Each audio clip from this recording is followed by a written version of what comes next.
Security গার্ডকে মারতে এসে মৌলভীবাজারে ভুলক্রমে আইনজীবী সুজন মিয়াকে হত্যা, মূল পরিকল্পনাকারী সহ ৫ জন গ্রেফতার। মৌলভীবাজারে আলোচিত ঘটনা আইনজীবী সুজন মিয়া হত্যা মামলার মূল পরিকল্পনাকারী সহ ৫ জনকে গ্রেফতার করেছে পুলিশ।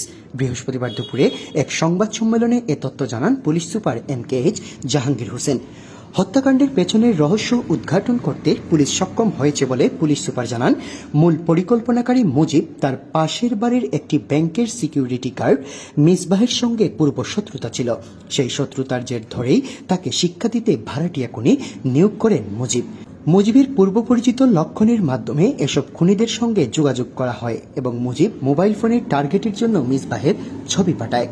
গত ৬ এপ্রিল রাত ১১টার দিকে আইনজীবী সুজন মিয়াকে মিসবাহ ভেবে ভুল করে তাকে ভিডিও কলে দেখিয়ে নিশ্চিত করে খুনিরা।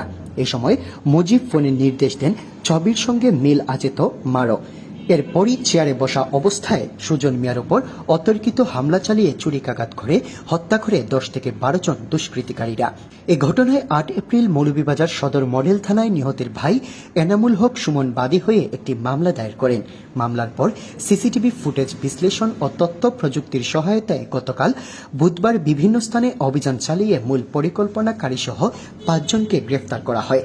গ্রেফতারকৃতরা হলেন সদর উপজেলার বাসুদেবশ্রী এলাকার বাসিন্দা মূল পরিকল্পনাকারী নজির মিয়া মুজিব, রঘুনন্দনপুর এলাকার বাসিন্দা মোহাম্মদ আরিফ মিয়া এবং দিশালুক এলাকার বাসিন্দা হুসাইন আহমদ, রাজনগর উপজেলার মাথিউরা চা বাগানের লক্ষণ নাইডু এবং নেত্রকোনা জেলার কেন্দুয়া থানার বাসিন্দা আব্দুর রহিম।